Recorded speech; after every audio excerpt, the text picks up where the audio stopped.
color me shocked that the Trump administration is bending over backwards for its wealthy donors. One case that sparked attention involved cryptocurrency entrepreneur Justin Sun, and another involved Tesla boss Elon Musk, the two people said. If you are a supporter of the president, if you are a wealthy benefactor of his, well, then you don't have to worry about the SEC, because we're going to make any cases that they are looking to bring just go away, or we're going to give you a slap on the wrist. And that's exactly what happened.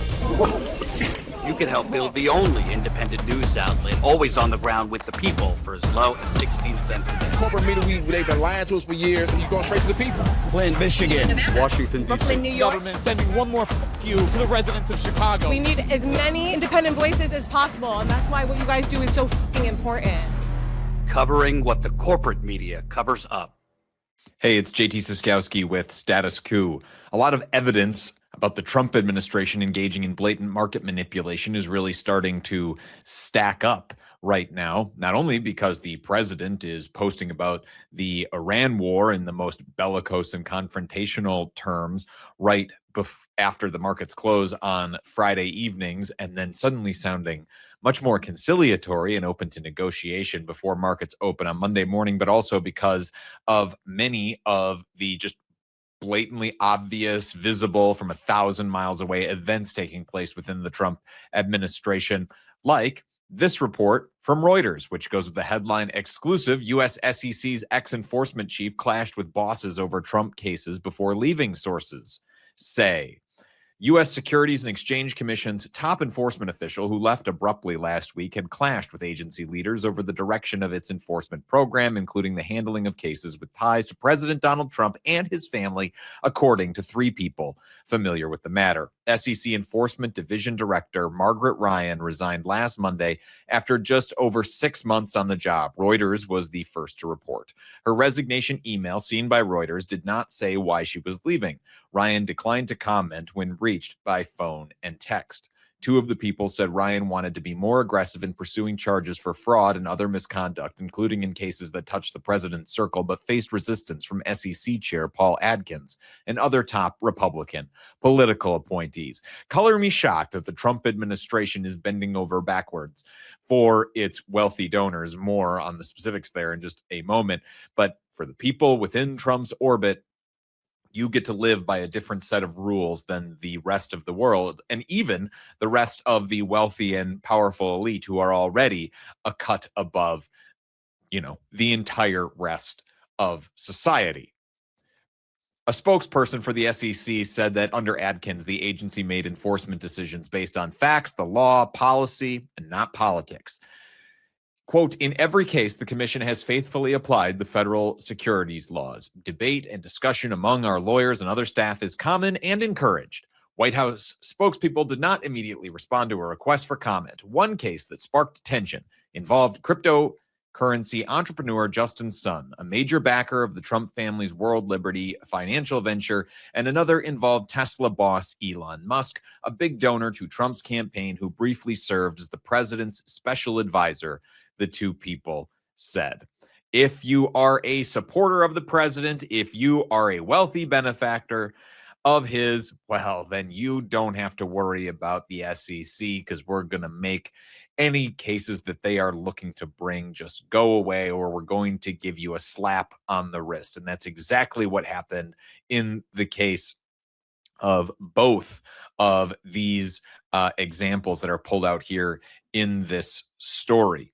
So we'll come here to one of those. In 2023, the SEC sued the crypto entrepreneur and three of his companies. This is talking about Sun, alleging Sun generated more than $31 million through fraudulent trades. In a deal negotiated by Brad Bondi and other lawyers, one of Sun's companies paid $10 million to settle the fraud charges, though it did not admit or deny the SEC's findings. The agency dismissed the other related charges.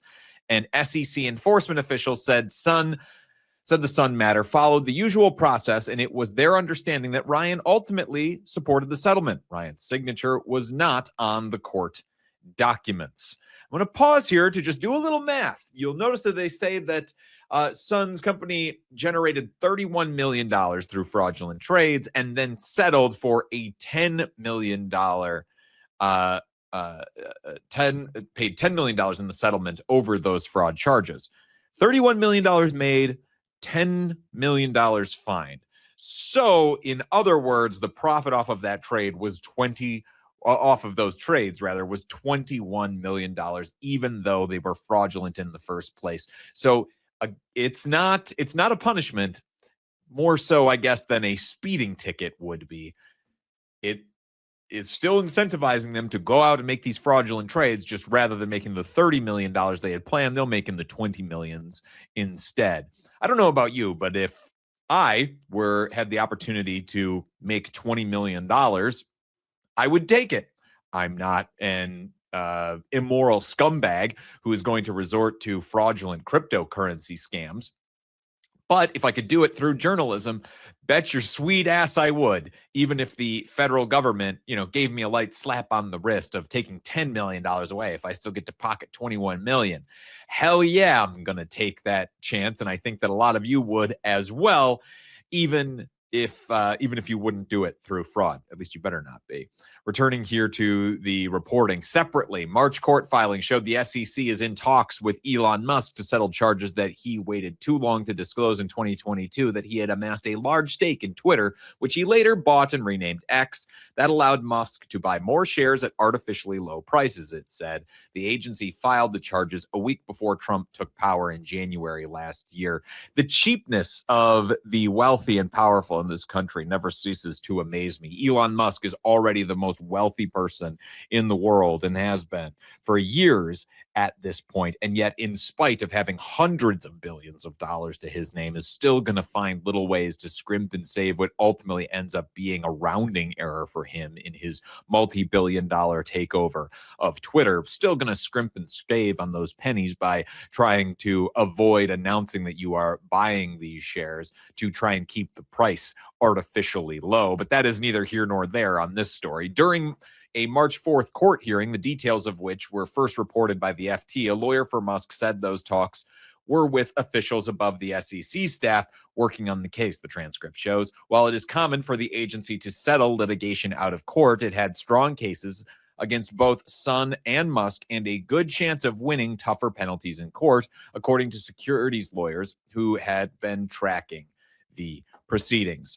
So if you want to just go ahead and buy an election to the tune of hundreds of millions of dollars, you are able to see some benefits on the other side, like through getting your SEC investigations and prosecutions dropped against you, or just getting a light slap on the wrist from the administration that you helped install into power through your nearly limitless wealth. But of course, it is not just those who shelled out big time for President Trump that are benefiting from his administration. No, there's also a fair bit of nepotism that is happening too. Do you remember Jared Kushner, the president's son-in-law who's married to Ivanka Trump?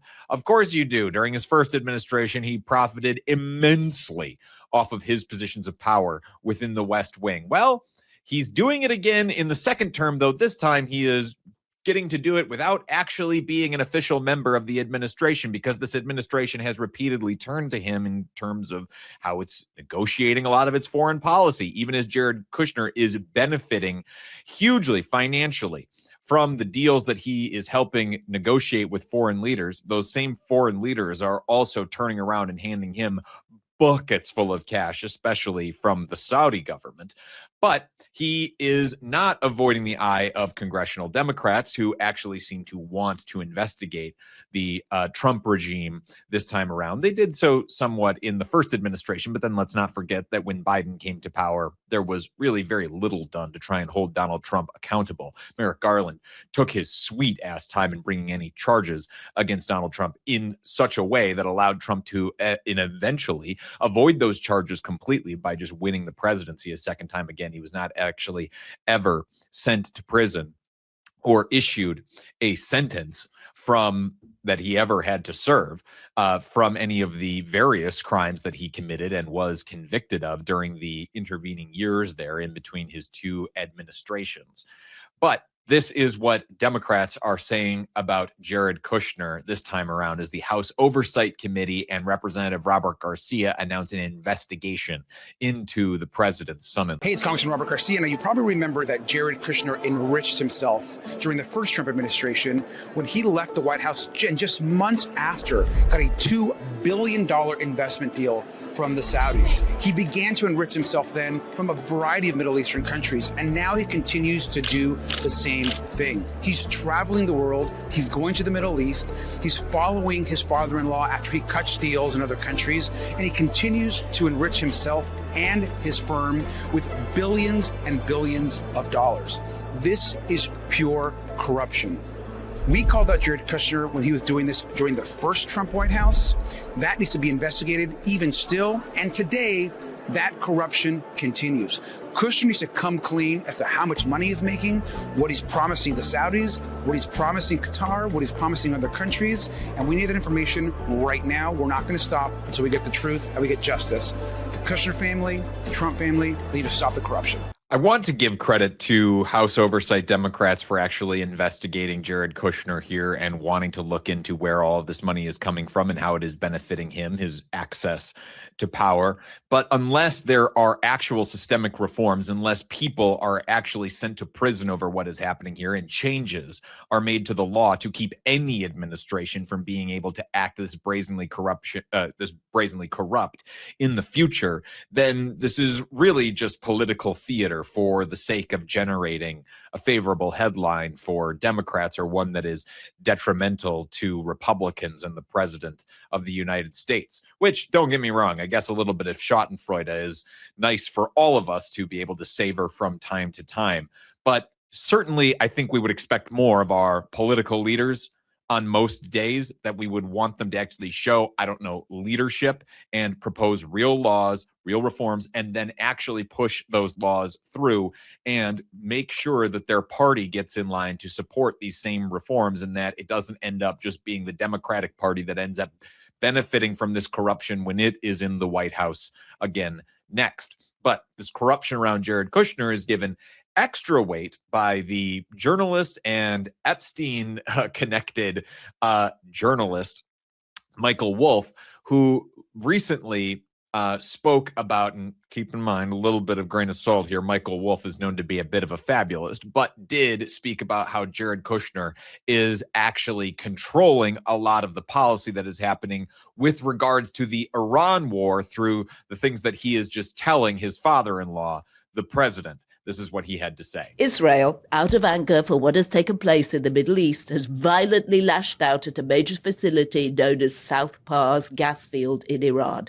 A relatively small section of the whole has been hit. The United States knew nothing about this particular attack, and the country of Qatar was in no way, shape or form involved with it, nor did it have any idea that it was going to happen. I mean, it's just not true.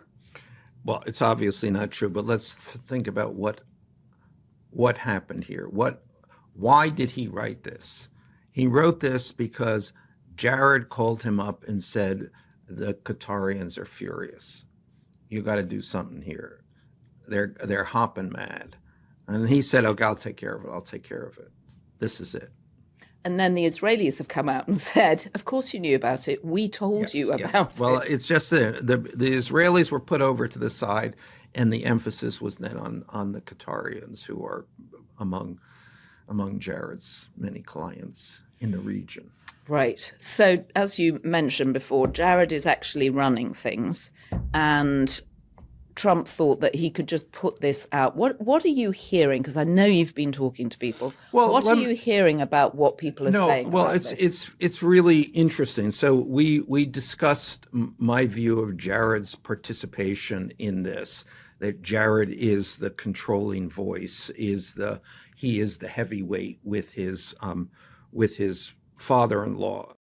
So that is what money, power, and nepotism buys you in the United States. Basically unlimited power and control over one of the most fearsome fighting forces, the U.S. military, that the planet has ever known. You are able to just whisper in the ear of a rapidly aging and deteriorating want to be tyrant here in the United States, and then you are able to get the preferential treatment, the bombings, the dismissal of your lawsuits against you that you want. That's what it is. I think we had always assumed that this is how it worked at the highest levels of power. And just what the Trump administration has done is bring it fully into the light.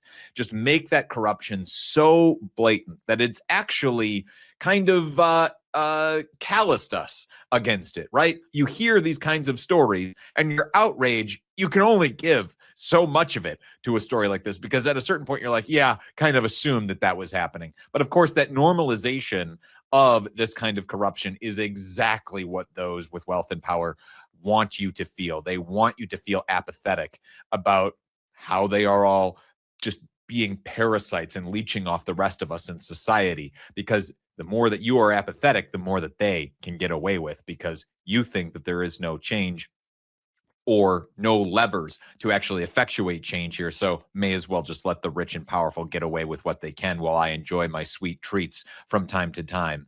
In the case of me, it might be just drinking a little bit of caffeine every day. So long as I can have that, I remain a happy camper. But what happens when oil prices start to spiral and then the cost of my caffeine goes up and I can't get those sweet treats anymore as an American? Well, then I think you start to foment the conditions for real revolution, real structural change in this country.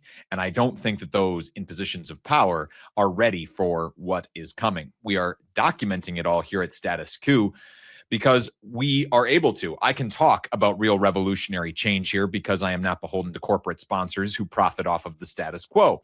If you want to be a part of the Status Coup, please go to statuscoup.com/join for as low as $5 a month. You go to support our accountability journalism, our independent voice in media that we have here, and we would welcome you as a member. statuscoup.com/join.